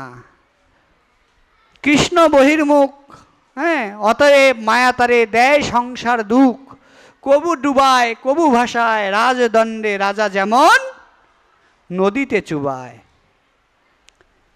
এই হলো সুখের জায়গা। কৃষ্ণের সুখ হয় কিসে? ভগবান বলছেন নাহং তৃষ্ঠামি বৈকুণ্ঠ যোগিনাং হৃদয় নচা, মদভক্তা গায়ত্রীং যত্র তত্র তৃষ্ঠামি হে নারদ। আমি কোথাও থাকি না, আমি কোথায় থাকি? ভক্তের হৃদয়ে। ভক্তের ডোরে আমি বাধা। ভক্ত আমাকে যেভাবে নাচায় আমি তেভাবেই নাচি। ভগবান উদ্ধবকে বললেন শ্রীমদ্ ভাগবতে, উদ্ধব তুমি দৃঢ় চিত্তে ঘোষণা করো এই বিশ্ব ব্রহ্মাণ্ডে আমার আরাধনায়, আমার পূজায়, আমার আরতিতে, আমার কীর্তনে আমি যতটা না প্রসন্ন হই, আমার ভক্তের আরাধনায়, ভক্তের পূজায়, ভক্তের কীর্তিতে আমি ততটা প্রসন্ন হই। দেখুন আজকে ইস্কনের দিকে তাকিয়ে, তারা প্রভুপাদ ছাড়া কিছু জানে না। প্রভুপাদ কি? তিনি তো ভগবানের শুদ্ধ ভক্ত। তো প্রভুপাদের আরাধনা করে আজকে তারা সারা বিশ্বব্যাপী ভগবানের নামের যে শক্তি, সেই শক্তির দ্বারা সারা বিশ্বকে প্লাবিত করছেন। এইগুলো হচ্ছে আমাদের শিক্ষার জায়গা। এডুকেশন যে কোনো জায়গা থেকে নেওয়া যেতে পারে। রিক্সাওয়ালার কাছ থেকেও এডুকেশন, শিক্ষাটা হতে পারে। যিনি শিক্ষার্থী, তার শিক্ষার জায়গা বিশ্বজোড়া পাঠশালা মোর, সবার আমি ছাত্র, বিশ্বজোড়া পাঠশালা। তো যাই হোক, আমরা আমাদের কথার একেবারে শেষের দিকে, প্রায় শেষের দিকে। আসলে হরিকথা প্রসঙ্গ এমন, এই কথা কোন জায়গা থেকে কোন জায়গা বলবো, মনে হয় অতৃপ্তি থেকে যায়, হৃদয়ে বলার শেষ নাই। শ্রবণের আপনাদের ধৈর্য দেখে আমিও খুব বিস্মিত, কারণ আমাদের হিউম্যান সাইকোলজি বলে মানুষের শ্রবণ ইন্দ্রিয়ের স্থায়িত্বকাল 45 মিনিটস, 45 মিনিটের পরে মানুষের কনসেন্ট্রেশন থাকে না। কিন্তু আপনারা এই যে দীর্ঘ সময়ব্যাপী ভগবানের কথা শ্রবণ করছেন, আপনারা সত্যিই ধন্য। আমার হৃদয়েও যেন এইরকম শ্রবণ আকাঙ্ক্ষা তৈরি হয়। আমি বলছি, কালকে কথা বলার জন্য বলি নাই যে এতটা সময় বিফলে গেছে, সত্যি ডেফিনেটলি বিফলে গেছে। ভগবানকে ভালোবাসতে পারি নাই, ভালোবাসতেই পারছি না। আমি আমার শিক্ষাগুরু যিনি, ওনাকে বলেছিলাম যে মামা আসলে হচ্ছে না, কোনোভাবেই পারছি না, কি করলে হবে বলেন? বলে নিষ্কপটে ভগবানের কাছে, রাধারানীর কাছে প্রার্থনা করো, হে রাধে তুমি তো দয়ার সিন্ধু, অধম জনার বন্ধু, মোহে প্রভু করো অবধান, যদি হই অপরাধী তথাপিও তুমি গতি, সত্য সত্য যেন সতীর প্রতি। আমরা একটু কথা বলে, রাধারানীর জন্ম কথা থেকে একটু না বললে ব্যত্যয় হবে রাধারানীর মহিমা প্রসঙ্গ। রাধারানীর আবির্ভাব মহিমা অত্যন্ত রহস্যপূর্ণ। ভগবানের শ্রেষ্ঠ ভক্ত নারদও জানতেন না রাধারানী কোথায় অবতীর্ণ হচ্ছেন, কৃষ্ণ কোথায় অবতীর্ণ হয়েছেন তিনি জানতেন, কিন্তু রাধারানী কোথায় অবতীর্ণ হয়েছেন, প্রেম স্বরূপা তো ইনি গোপনীয়। তো কোনো কোনো পদ্মপুরাণে, আবার কোনো কোনো পুরাণে বলা আছে তিনি বিন্দ পর্বতের সন্তান রূপে প্রকটিত হয়েছিলেন কোনো কোনো কল্পে, সব কল্পে না। সব কল্পেই তিনি বিষভানু নন্দিনী, কীর্তিদা নন্দিনী রূপে পূজিতা, কিন্তু কোনো কল্পে তিনি বিন্দ পর্বতের গৃহে প্রকটিত হয়েছিলেন। কেমন? হিমালয় পর্বতরাজ, বিন্দ পর্বত পর্বতরাজ। হিমালয় পর্বত তার মেয়ে দেবী উমাকে দেবাদিদেব মহাদেবের সঙ্গে বিয়ে দিলেন, তাই তো? দেবী কি হিমালয় কন্যা না? দেবী হুমা। জটাজুট সমাযুক্তং পুণ্যেন্দ্র সদৃশনাম, অতসী পুষ্পবর্ণাভ্যাং সুপ্রতিষ্ঠাম সুলোচনাম, নব যৌবন্য সম্পন্নাং সর্ববরণ ভূষিতাম, পিনন্নত পয়াধরাম তীক্ষ্ণ বাণ। এই তো দেবী দুর্গা। অতসী পুষ্পবর্ণাভ্যাং। আজকালকার কালার দেখলে, আমাদের এলাকার পূজা উদযাপন তারা তো সার্ভে করে। তো একবার আমার বাড়িতে থাকার সৌভাগ্য হয়ে যায়, আমার দাদু হয় উনি সভাপতি, চল ভাই, তো গেছেন, সব জায়গায় গেছেন, এসে আমাকে জিজ্ঞাসা করছে কেমন লাগলো পূজা। আমি বললাম আমার ভালো লাগে নাই। কেন ভালো লাগে নাই? বলে কোথাও প্রতিমার মূর্তির সঙ্গে ধ্যানের কোনো মিল নাই। মায়ের যে অবয়ব, সেই অবয়বের মন্ত্রে যে অবয়ব দেওয়া আছে সেই অবয়ব নাই। তো দেবীর সঙ্গে যখন মহামায়ার এই কথা বললাম যে এইটা আমার ভালো লাগে না, এইটা হলে সব ঠিক আছে। যদি আমার বিগ্রহের সঙ্গে ধ্যানের মিল না থাকে তাহলে পূজা হবে বাবা? এই যে ক্ষিতি অপ তেজ মরুদ বোম, এই যে পঞ্চভূত, এই যে ঘট স্থাপন করি আমরা, স্থাং স্থিং স্থিরা ভব, ব্রাহ্মণরা ভালো বলতে পারবেন আরো। এই যে কাণ্ড দেই, ধর্ম অর্থ কাম মোক্ষ, কাণ্ড দেওয়া হয় না চারদিকে, এগুলো শাস্ত্রের কথা। আমাদের শাস্ত্রে পঞ্চপল্ব, ক্ষিতি, অব, তেজ, মরুদ, বোম, এই যে কাণ্ড, চতুর্কাণ্ড, ধর্ম অর্থ কাম মোক্ষ। তো এই দেবাদিদেবের সঙ্গে যখন দেবী ভগবতীর, এগুলো প্রসঙ্গ অন্যদিকে চলে যাচ্ছি আমরা, দেবাদিদেবের সঙ্গে যখন দেবীর বিয়ে হলো, তো আমার মেয়ের যদি বিসিএস ক্যাডারের সাথে বিয়ে হয়, তখন আমি কি করব? আপনি শুনতে চান বা না চান, আমার মেয়ের কিন্তু বাবা বিয়ে হয়ে গেছে। কোথায় জানো? ছেলে 38তম বিসিএস অ্যাডমিন, গৌরব করে বলি না? তো হিমালয় পর্বতেরও সেই রকম গৌরব, আমার মেয়ের কিন্তু বিয়ে হয়েছে দেবাদিদেব মহাদেবের সঙ্গে।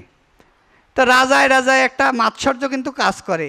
এখন বিন্দু পর্বত, এই যে হিমালয় আর হচ্ছে বিন্দু, ওই যে বিন্দু পর্বত, তার মাঝখানে যারা বস করে তারাই হলো ভারতবর্ষের লোক।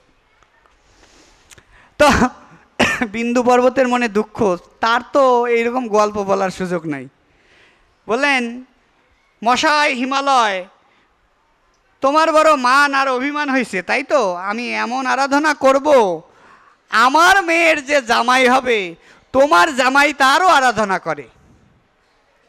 আমার মেয়ের যে জামাই হবে, তোমার জামাই আমার জামাইয়ের আরাধনা করবে। এসে তিনি ভগবানের আরাধনায়, ভগবান প্রসন্ন হয়ে বললেন, মহাদেব আর কারো তো আরাধনা করতে পারে না, গোবিন্দের আরাধনা ছাড়া আর কারো আরাধনা তো মহাদেব করেন না। তো বললেন, ঠিক আছে, আপনার মনোবাসনা আমি পূর্ণ করব। এই জন্য তিনি বিন্দু রাজার পুত্রী রূপে আবির্ভূত হলেন। আর এদিকে ভগবান শ্রীকৃষ্ণচন্দ্র আবির্ভূত হয়েছেন। যোগমায়াকে যখন নিয়ে গেলেন কংস মারতে উদ্ধত হলে, কংসের হাত থেকে আকাশে দশভুজা রূপ ধারণ করে বললেন, তোমাকে মারিবে যে গোকুলে বাড়িছে সে, তুমি কংস সেভ না। কংস বিভিন্ন ষড়যন্ত্রের মধ্যে একটা ষড়যন্ত্র করলেন, ব্রজের যারা আছে সমস্ত বাচ্চাদের হত্যা করার জন্য পুতনাকে প্রেরণ করলেন। পুতনা মানে কিন্তু একজন না, পুতনা হচ্ছে রাক্ষসীদের একটা জাতি। এইরকম এক পুতনা ওই বিন্দু পর্বতের স্ত্রীর কোল থেকে রাধারানীকে নিয়ে আকাশপথে রওনা দিলেন। আর বিন্দু রাজার যে ব্রাহ্মণ ছিল, সেই ব্রাহ্মণকে ডেকে বললেন, উদ্ধার করো, আমার মেয়েকে এই পুতনা রাক্ষসী নিয়ে যাচ্ছে, তুমি কিছু করো। বলে, মহারাজ আপনি চিন্তা করবেন না, আমি এখনই রাক্ষস নাশন মন্ত্র বলবো, আর রাক্ষস নাশন মন্ত্র বললে ওই রাক্ষসীর হাত থেকে আপনার কন্যা পতিত হবে, রাক্ষসী নিয়ে যেতে পারবে না। তো বৈদিক ব্রাহ্মণ যখন রাক্ষস নাশন মন্ত্র বলতে থাকলেন, হাত থেকে পড়ে ওই সরোবরের, বিন্দুসর তীর্থের সরোবরের পদ্মের মধ্যে রাধারানী প্রবিষ্ট হয়ে থাকলেন। আর সেই পদ্মের মধ্য থেকে বৃষভানু মহারাজ ওই রাধারানীকে প্রাপ্ত হলেন কোনো কল্পে, আবার কোনো কোনো কল্পে তিনি সাক্ষাৎ কীর্তিদানন্দিনী। রাধারানীর জন্ম ভাদ্র শুক্লা অষ্টমী তিথির মধ্যাহ্নকালে। দেখেন, এক একজনের জন্ম কিন্তু এক এক সময়। আমরা বলি না কখন জল খাবো, কখন জল খাবো। আমার মার ঠাকুরদাদা, তিনি একজন পণ্ডিত ছিলেন, মানে পণ্ডিত মানে তিনি পূজা অর্চনায় খুব দক্ষ ছিলেন। তো সেই আমার ঠাকুরদাদার, মানে আমার মার ঠাকুরদাদার কথা ছিল এরকম যে, ধর ফেলি জল খা। হ্যাঁ, ধর ফেলি জল খা, মানে আমাদের উদ্দেশ্য যদি জল খাওয়া হয়, কখন খাবো কখন খাবো, তাহলে কিন্তু ব্রত হয় নাই, তাহলে সকালবেলা থেকে জল খেয়ে ব্রত করলেও চলবে। তো এই রাধারানীর জন্ম হচ্ছে মধ্যাহ্নকালে। এই মধ্যাহ্নকালে তিনি প্রকটিত হলেন, সমস্ত দিক আলোকিত হলো। তখন বসন্ত ঋতুনাথ, কিন্তু বসন্তের সমস্ত পুষ্প রাধারানীকে পুষ্পাভিষেক করল। তখন শীতের নির্ঝরতা শিশির রক্ত তো না, কিন্তু শিশির বিন্দু রাধারানীর চরণ অভিষেক করলো। তখন শরৎকাল না, বা শরৎকাল, শরতের যে শুভ্রতা, সেই শুভ্রতা রাধারানীর চরণ বন্দনা করলো। অর্থাৎ সমস্ত কালের মঙ্গলময় দ্রব্যাদি রাধারানীর চরণে এসে উপস্থিত হলো। কিন্তু বৃষভানু মহারাজের বড়ই দুঃখ, এত সুন্দর পুত্রী জন্মগ্রহণ করল। রাজা বৃষভানু পুত্রী মুখ দর্শন করে লক্ষ লক্ষ ধেনু সব অলঙ্কৃত করি ব্রাহ্মণে করিল দান আনন্দিত হই। মানে বৃষভানু মহারাজ লক্ষ লক্ষ ধেনু সুশোভিত করে অলঙ্কৃত করে ব্রাহ্মণদের দান করলেন। কিন্তু দুর্ভাগ্য, রাধা কৃষ্ণ বৃষভানু মহারাজের খুব দুঃখ হলো, কষ্ট হলো, কি রাধারানী জন্মান্ধ, চক্ষু আর মেলেন না। আর এদিকে দেবশ্রীপাদ নারদ চিন্তা করলেন, আমার ভগবান গোলকপতি শ্রী ভগবান বিষ্ণু, আমি নিরন্তর হরিগুণ গাই, আমার ভগবান আমাকে ছেড়ে বৃন্দাবনে যে কেমন আছে আমি একটু দেখে আসি। আর রাধারানী কোথায় আছে তা তো আমি জানি না, তার কৃষ্ণ নন্দভবনে আছে এটা জানি, কিন্তু রাধারানী কোথায় আছে আমি জানি না। রাধারানীর লীলাটা আরও গূঢ়তর। তো তিনি আসলেন, বৃষভানুপুরে আসলেন, এসে দেখছেন বৃষভানু নন্দভবনে আসলেন। নন্দ মহারাজ দেবশ্রীপাদকে পাদদৈর্ঘ্য দিয়ে পূজা করলেন। মা যশোদা তিনি বললেন, বাবা একটু আসেন, আমার গোপালকে একটু মাথায় হাত দিয়ে আশীর্বাদ করে দিয়ে যাবেন। এই বাচ্চাটা হওয়ার পর থেকে খালি বিপদ আর বিপদ, শুধু আপনাদের করুণায় আমার ছেলেটা বারবার প্রাণে রক্ষা পাচ্ছে। আপনি মহান ভগবানের ভক্ত, আমার ছেলের মাথায় একটু হাত দিয়ে আশীর্বাদ করে দিয়ে যান। নারদও তো এই যা চাচ্ছে, আমার প্রভুকে আমি দর্শন করব। তো দেখছেন গোপাল গুটি গুটি পায়ে হাঁটছে। নারদকে দেখে তিনি, মা মা ভয় ভয় ভয়, ও আমাকে নিয়ে যাবে, ওই যে ঝোলাটা না, ওই ঝোলার মধ্যে করে আমাকে নিয়ে যাবে, মা ভয়। যে একেবারে মাকে জড়িয়ে ধরেছে গোপাল, বলে, আরে গোপাল, উনি আমাদের আচার্য, উনি ভগবানের শুদ্ধ ভক্ত, কি করিস কি করিস। আর দেবশ্রীপাদ নারদ কান্না করছেন, হায় রে প্রভু, হায় রে বৃন্দাবন ধাম, হায় রে ব্রজলীলা, তুমি এই বৃন্দাবনে এসে তোমার জন্মান্তরের দাসকে ভুলে গেলে। ধন্য ব্রজভূমি, ধন্য ব্রজকুল, ধন্য ব্রজের অভিব্যক্তি, ধন্য ধন্য। নারদকে মা যশোমতী গোপালকে জোর করে ধরে নিয়ে এসে নারদের চরণে রেখে বলছে, বাবা ওর মাথায় একটু হাত দিয়ে আশীর্বাদ করেন। নারদ তো হওয়া চকিয়ে গেছে যে আমি যার আরাধনা করি সে আমার চরণে। নারদ হাত জোর করে অনেক স্তব স্তুতি করলেন। সেখান থেকে বের হয়ে চিন্তা করলেন, কৃষ্ণর দর্শন তো হলো, এবার রাধারানী কোথায় আছে আমি তো জানি না, তবে ব্রজেই কোথাও তার জন্ম হয়েছে। তো তিনি কি করলেন, প্রত্যেক ব্রজবাসীর ঘরে যান, আর যে যে জিজ্ঞাসা করেন তোমার কি ছেলে মেয়ে কয়জন, যদি ছেলে থাকে আর কিছু জিজ্ঞাসা করেন না, যদি বলে মেয়ে আছে তাহলে বলেন মেয়েটাকে একটু দেখাও। এখন সবাই খুব বিরক্ত, এই সাধু আবার কেমন সাধু, মেয়ে মানুষের খোঁজ করে, মেয়ের খোঁজ করে, আবার কেমন সাধু, এ কি ঘটকালি করবে নাকি, না বুড়ো বয়সে ভীমরতি ধরছে। এরকম বৃষভানু রাজার গৃহে গিয়েছেন, রাজা পাদদৈর্ঘ্য দিয়ে পূজা করে নারদকে বসিয়েছেন। নারদ বলছেন, মহারাজ আপনার ছেলে মেয়ে কি, বলে আমার একটিই ছেলে, এই যে শ্রীদাম আমার ছেলে। বলে, মহারাজ আপনার হাতটা একটু দেখি। না, আপনার তো একটা কন্যাও থাকার কথা, আপনার হাতে বলতেছে আপনার একটা কন্যা আছে। বলে, না শ্রী দেবশ্রীপাদ, আমার কোনো মেয়ে নাই। ও তাহলে আমার বয়স হয়েছে তো, ভুল হতে পারে, আচ্ছা ঠিক আছে আমি চলে যাচ্ছি। তো যখন যেতে নিয়েছে তখন বৃষভানু মহারাজ যেছে যে, এই সাধু বাবা এইদিকে আসেন, আমি মিথ্যা বলছি, আমার একটা মেয়ে আছে, কিন্তু মেয়েটা হচ্ছে জন্মান্ধ। দেবশ্রীপাদ বলছেন, তাহলে আপনার মেয়েকে আপনি একটু দেখাবেন। গিয়ে দেখেছেন বলে কত ওজা বদ্যি কত কিছু দেখালাম, আমার মেয়ের চোখটা ভালো হলো না, আপনি কি কিছু করতে পারেন?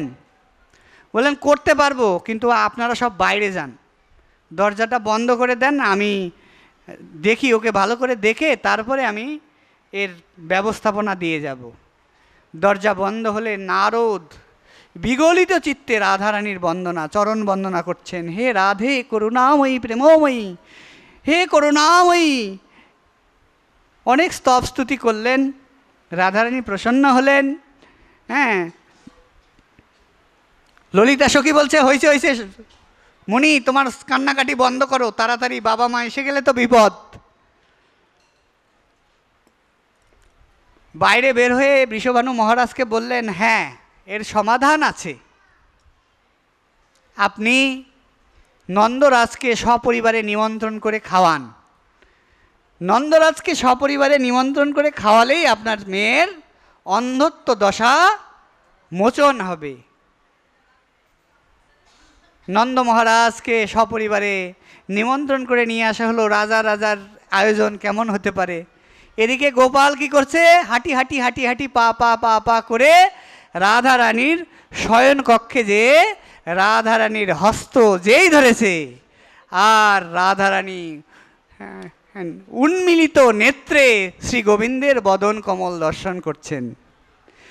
আর নন্দ, যশোমতী, বৃষভানু, কীর্তিদা সকলে এসে বিস্মৃত, হায় হায় এত কিছু হলো, আমার মেয়ের চোখ খুলল না, আর আজকে নন্দপুত্র নন্দনন্দন কানাইয়ের স্পর্শে দৃষ্টি লাভ করলো। সবাই যে বলে তার মধ্যে নারায়ণের শক্তি আছে, সত্যিই তাই।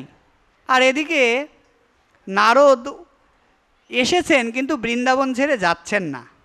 আর একবার যদি দেখে যেতে পারতাম রাধারানীকে। তো উনি গোবর্ধনের পাশে বসে বসে রাধে রাধে রাধে রাধে রাধে বলছেন। এর মধ্যে ললিতা সখী প্রকটিত হয়ে বলছেন, কি মণি, তুমি এখনো বৃন্দাবন থেকে যাও নাই? বলছে, আর একবার রাধারানীকে না দেখে আমার যেতে ইচ্ছা করছে না। বলছেন, আর একবার দেখবা? তুমি কি রাধারানীকে দেখেছো? বলে হ্যাঁ। কৃষ্ণকে দেখেছো? বলে হ্যাঁ দেখেছি। বলে কৃষ্ণকে কোথায় দেখেছো? বলে নন্দভবনে। আর রাধারানীকে কোথায় দেখেছো? বলে বৃষভানুপুরে। বলে তোমার রাধারানীকেও দেখা হয় নাই, কৃষ্ণকেও দেখা হয় নাই, রাধা কৃষ্ণকে তোমার দেখা হয় নাই। তুমি যদি দেখতে চাও এই পুরুষ দেহে হবে না, পুরুষ দেহে রাধা মাধবের ভজন নাই। এখানে এই কুণ্ডে তুমি স্নান করো। নারদ যে কুণ্ডে স্নান করেছিল, আপনারা গোবর্ধন পরিক্রমায় দেখবেন নারদ কুণ্ড, সেই কুণ্ডে স্নান করে তিনি একাদশ ভাবযুক্ত মঞ্জুরি স্বরূপ সখীদেহ লাভ করলেন। এবং সখীদেহ লাভ করে তিনি নিত্য বিকশিত নববৃন্দাবনে কুসুমরাজি বিকশিত মণিময় মন্দিরে শ্রী রাধা শ্যামসুন্দরের যুগল মূরতি দর্শন করে আর বৃন্দাবন থেকে ফিরলেন না। সেই নিভৃত নিকুঞ্জগণে নিত্য মঞ্জুরি স্বরূপে তিনি ভগবানের প্রেমময় সেবায় যুক্ত হলেন। এই হলো রাধারানীর অপ্রাকৃত মহিমা। রাধা মহিমামৃতে বলা হলো, যিনি এই রাধারানীর মহিমা কথা শ্রবণ করবেন, সংসার পাশে তিনি কখনোই আবদ্ধ হবেন না। রাধারানীর কৃপা কটাক্ষে তিনি ধন্যাতি ধন্য হবেন। রাধারানী আমাদের প্রতি সেই কৃপামৃত বর্ষণ করে আমাদের হৃদয়কে স্নাত করুক, আমরা তার প্রেম প্রবাহে নিজেদেরকে অবগাহন করি, তার প্রেমময় রক্তিম আভায় আমাদের হৃদয়কে রঞ্জিত করি। সেই অথর্ববেদের প্রেমময় উক্তির মধ্য দিয়ে আমরা আজকে আমাদের ভাগবত কথার বিশ্রাম, আজকের কথার বিশ্রাম রাখব। ওং অসতমা সদগময় তমসমা জ্যোতির্গময় মৃত্যুমা অমৃতগময়।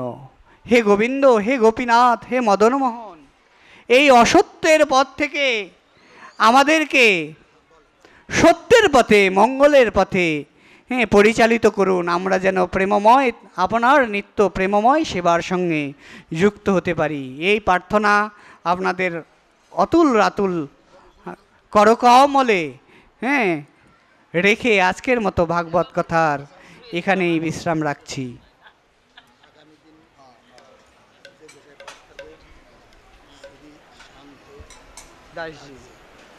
আগামীকাল হরিকথামৃতের